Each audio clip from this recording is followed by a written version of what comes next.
कर्ज के बोझ तले दबा आतंकियों का पापा। कंगाल हुआ चीन का भिखारी दोस्त पाकिस्तान। विदेश से भीख न मिलने से बिगड़ा इमरान का बजट। अब गधे बेचकर भी नहीं चल पाएगी इमरान की दुकान। दोस्तों, आतंकियों के जिगरी दोस्त और चीन के फेंके हुए टुकड़ों पर पलने वाले पाकिस्तान की हालत पस्त हो चुकी है। ये वही देश है जिसका सारा ध्यान दुनिया में आतंक फैलाने में ज्यादा और अपने देश की तरक्की में कम रहता है, जो अपने देश की भूखी जनता का पेट भरने से पहले आतंकियों के हथियारों में गोलियां भरता है। ये वही देश है जिसके पास खुद का देश चलाने के लिए पैसे नहीं है, लेकिन आतंकियों को फंडिंग समय से करता है। लेकिन अब पाकिस्तान के दिन बदलने वाले हैं, क्योंकि अब तक जो इमरान खान महंगी गाड़ियों का सफर करते थे, हवाई जहाज में दूसरे देशों की शान से यात्रा करते थे, अब वही इमरान सड़क किनारे कटोरा लिए भीख मांगते दिख सकते हैं। क्योंकि ना तो अब उनकी सरकार के पास गाड़ी में तेल डलवाने के लिए पैसे हैं और ना ही हवाई जहाज में सफर करने की औकात। दोस्तों, एक समय ऐसा था जब अमेरिका पाकिस्तान का सबसे बड़ा हमदर्द होता था। तब पाकिस्तान को हर साल अमेरिका से मदद के नाम पर अरबों रुपए मिलते थे, लेकिन तब पाकिस्तान इन रुपयों का इस्तेमाल अपने देश की तरक्की में करने के बजाय आतंकियों को पालने में खर्च करता था। हालांकि समय के साथ अमेरिका को भी समझ आ गया कि पाकिस्तान को मदद देना बेईमानी है। जब अमेरिका ने पाकिस्तान के सर से हाथ उठा लिया तो पाकिस्तान को भी पैसे की लालच में अपना बाप बदलने में देर नहीं लगी। अमेरिका से दूर हुए पाकिस्तान को अब एक ऐसे हमदर्द की तलाश थी जो उसका पेट भर सके। पाकिस्तान की तलाश खत्म हुई चीन पर। चीन भी उस वक्त दुनिया पर कब्जे का ख्वाब देख ही रहा था। ऐसे में चीन ने पाकिस्तान को अपना बेटा बनाने में देरी नहीं की। चीन को पता था कि पाकिस्तान पैसे का भूखा है, तो चीन ने भी मौके का फायदा उठाया और पाकिस्तान को मदद के नाम पर कर्ज दे दिया। इस मदद के बाद तो पाकिस्तान को जैसे फ्री की लत लग गई। चीन ने भी अपनी विस्तारवादी नीति को आगे बढ़ाने के चक्कर में पाकिस्तान को कर्ज पर कर्ज देता गया। पाकिस्तान में इस दौरान सरकारें आती और जाती रही, लेकिन किसी ने ये नहीं सोचा कि चीन को यह कर्ज लौटाना कैसे है। और अब यह कर्ज बढ़ते बढ़ते इतना हो गया है कि पाकिस्तान इसे वापस लौटाने की हालत में नहीं है। और अब पाकिस्तान की हालत यह है कि अब वो कटोरा लेकर कभी तुर्की के दरवाजे पर दस्तक दे रहा है तो कभी अरब देशों के सामने हाथ फैला रहा है। दोस्तों, आज के इस वीडियो में मैं आप लोगों को पाकिस्तान की इसी हालत के बारे में बताने वाला हूं कि आखिर कंगाल होने के बाद इमरान कैसे अपना देश चला रहे हैं। वैसे पता भी नहीं है कि वो चला भी रहे थे या फिर आतंकी इस देश को चला रहे थे। तो दोस्तों, वीडियो को बिना स्किप किए पूरा देखिएगा। आतंकियों का मुखिया पाकिस्तान अब होगा नीलाम। कर्ज के समंदर में नाक तक डूबा पाकिस्तान। इमरान खान के पास देश चलाने का नहीं बचा फंड। पाकिस्तान पर कर्ज हुआ प्रचंड। इमरान खान हुए झंड।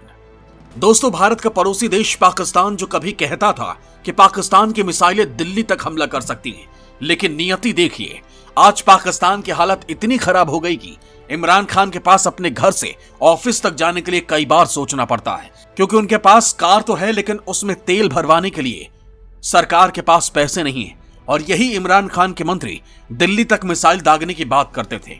दरअसल दोस्तों, पाकिस्तान की हालत आज उस भिखारी के जैसे हो गई है जिसके पास भीख मांगने के लिए कटोरा तक नहीं बचा है। पाकिस्तान की हालत आज ऐसी हो गई है कि उसके पास देश को चलाने तक का पैसा नहीं है। पाकिस्तान के प्रधानमंत्री इमरान खान ने साफ तौर पर कहा कि उनके पास मुल्क चलाने के लिए पैसे नहीं हैं। यही वजह है कि पाकिस्तान पर कर्ज बढ़ता जा रहा है। पाकिस्तान पीछे छूट रहा है। हालांकि देश के इस हालत में पहुंचने की वजह खुद इमरान खान ने बताई है। इमरान खान ने कहा है कि इंग्लैंड की जीडीपी पाकिस्तान से 50 गुना ज्यादा है। वहां की सरकार या मंत्री जो भी खर्च करते हैं उसका हिसाब होता है। कम खर्च भी किया जाता है, जबकि पाकिस्तान पर 6 ट्रिलियन कर्ज बढ़कर 10 साल में 30 ट्रिलियन हो गया। इतना कैसे हुआ जबकि पाकिस्तान में कुछ बहुत बड़ा नहीं हुआ? हमारी सरकार अब इससे जूझ रही है। अब इमरान खान को कौन समझाए कि इन 10 सालों में आपकी भी सरकार रही है, तो पिछले 3 सालों से इस कर्ज को चुकाने के लिए आप क्या कर रहे थे? वैसे भी इमरान खान का शासन कुछ ही समय का बचा है। इसके बाद जो देश का पीएम बनेगा ये उसका सरदर्द होगा कि कर्ज कैसे चुकाना है। वैसे भी इमरान खान तो पहले ही अमीर हैं, उनके तो लंदन में भी मकान है। पाकिस्तान कंगाल हुआ तो बोरिया बिस्तर लेकर लंदन पहुंच जाएंगे। हालांकि इन सब में पिस रही है पाकिस्तान की जनता। अर्थव्यवस्था चरमराने के बाद पाकिस्तान में महंगाई आसमान छू रही है। दरअसल पाकिस्तान ने चीन के अलावा यूएई, सऊदी अरब, विश्व बैंक, अंतर्राष्ट्रीय मुद्रा कोष से भी भारी मात्रा में कर्ज ले लिया है। पाकिस्तान पर घरेलू और विदेशी कर्ज 50,000 अरब रुपए से भी ज्यादा हो चुका है। एक साल पहले हर एक पाकिस्तानी के ऊपर लगभग 75,000 रुपए का कर्ज था, जो साल बीतने के बाद और बढ़ गया है। दरअसल पाकिस्तान उस शराबी की तरह है जिसे अगर शराब की लत लग जाए तो वो इसे पूरा करने के लिए किसी से भी उधार मांग लेता है। पाकिस्तान ने भी ऐसा ही किया है। कर्ज लेने के लिए उसने हर किसी के सामने हाथ फैला दिया। अब सवाल यह उठता है कि पाकिस्तान ने जो इतना पैसा कर्ज लिया है, इसका क्या किया? इमरान खान ने भी इस बात पर सवाल किया था कि कर्ज लिया गया, लेकिन काम तो कहीं कुछ हुआ नहीं। हालांकि इमरान खान सब जानते हैं कि पैसा कहां गया। दरअसल दोस्तों, पाकिस्तान के पास जितना भी पैसा मदद या फिर कर्ज के नाम पर आता है, उसमें से आधा पैसा आतंकियों की फंडिंग में खर्च होता है। इसके अलावा जो पैसा बचता है उसमें ISI और सेना का भी कमीशन होता है। इसके बाद जो पैसा बचता है वो देश के सत्ताधारी पार्टी के नेता गटक जाते हैं। अगर उनके पास से कुछ पैसा बचा तो वो योजनाओं के नाम पर खर्च किया जाता है। सीधा और साफ शब्दों में कहें तो पाकिस्तान में पैसों की बंदरबाट होती है। कर्ज लेने के मामले में नंबर 1 पर इमरान खान। इमरान के राज में 185% बढ़ा कर्ज, GDP का 40% पाकिस्तान पर कर्ज। दोस्तों, पाकिस्तान दुनिया के कर्ज के बोझ तले दबा हुआ है, लेकिन इस कर्ज को उतारने के बजाय वो और कर्ज ले रहा है। अभी इसी साल अक्टूबर में सऊदी अरब के प्रिंस ने इमरान को 3 अरब US$ का कर्ज दिया था। इस कर्ज को लेने के साथ ही पाकिस्तान के प्रधानमंत्री इमरान खान कर्ज लेने के मामले में नंबर 1 हो गए थे। उन्होंने अपने 7 पुराने प्रधानमंत्रियों को भी इस मामले में पीछे छोड़ दिया था। जब से इमरान ने PM की कुर्सी संभाली है, कर्ज के मामले में 185% का इजाफा हो गया है। कर्ज को लेकर स्टेट बैंक ऑफ पाकिस्तान के आंकड़े चौंकाने वाले हैं। दरअसल पाकिस्तान के GDP का 40% से ज्यादा हिस्सा कर्ज से चल रहा है। 3 साल के अंदर इसमें जबरदस्त इजाफा देखने को मिला है। ये इतना कर्ज है कि कोई भी देश आसानी से बर्बाद हो सकता है, और हो भी ऐसा ही रहा है, क्योंकि कर्ज के बोझ तले दबा पाकिस्तान अब बर्बादी के कगार पर पहुंच चुका है। पाकिस्तान ने अब तक जो कर्ज लिया है उसमें 2020 तक 17.1 बिलियन US$ यानी कुल कर्ज का 15% हिस्सा अकेले चीन ने दिया है। ये कर्ज पाकिस्तान के GDP का 6.15% है। ओवरऑल आंकड़ों पर अगर नजर डालें तो पाकिस्तान ने अब तक अपने GDP का 40% से ज्यादा हिस्सा कर्ज से लिया। अभी पाकिस्तान की GDP करीब 300 बिलियन US$ है। इसमें 122.199 बिलियन US$ कर्ज के रूप में मिले। यानी साफ और सीधे शब्दों में समझे तो पाकिस्तान भीख के सहारे ही चल रहा था। तो दोस्तों, अभी तक आपने ये समझ लिया कि पाकिस्तान किस तरह से कर्ज के बोझ तले दबा हुआ है। अब आप लोगों को समझाते हैं कि आखिर पाकिस्तान इस हालत में किस वजह से पहुंचा, और पाकिस्तान को इस हालत में पहुंचाने का चीन कितना जिम्मेदार है। तो दोस्तों, बने रहिए मेरे साथ। चीन की विस्तारवादी सोच का पहला शिकार है पाकिस्तान। पाकिस्तान को कर्ज के बोझ तले दबाना चीन की साजिश। पाकिस्तान में फैला भ्रष्टाचार, चीन ने उठाया फायदा।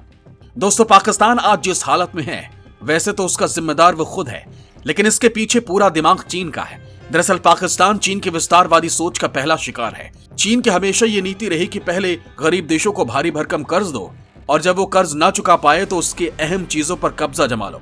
चीन भी अब कुछ ऐसा ही करने वाला है, क्योंकि पाकिस्तान को अब कोई देश कर्ज या मदद के नाम पर पैसे देने को तैयार नहीं। ऐसे में पाकिस्तान के पास अपना सामान बेचने के अलावा कुछ नहीं बचा, और चीन की मंशा भी यही। ग्वादर पोर्ट पर पहले ही चीन का कब्जा है, और अब चीन की नजर उन जगहों पर है जहां से वो भारत को घेर सकता है। चीन ने विकास और व्यापार के नाम पर पाकिस्तान की आर्थिक मदद की। उसने यहां अपना व्यापार बढ़ाया है और अपनी कंपनियों को सुरक्षा देने की जिम्मेदारी खुद ले ली। चीन ने पाकिस्तान को सबसे ज्यादा भरोसे में लिया, क्योंकि भारत को लेकर पाकिस्तान और चीन के हित एक हो जाते हैं। इसलिए वो पाकिस्तान की आर्थिक मदद करके वहां अपना दबदबा बनाए रखता है, जिससे भारत सुरक्षात्मक दबाव में रहे। लेकिन इस दौरान पाकिस्तान ने केवल अपना फायदा देखा। वैसे तो चीन का पाकिस्तान को कर्ज के जाल में फंसाने का मकसद केवल भारत को घेरना था। इसके लिए चीन ने पाकिस्तान में फैले भ्रष्टाचार को अपना हथियार बनाया।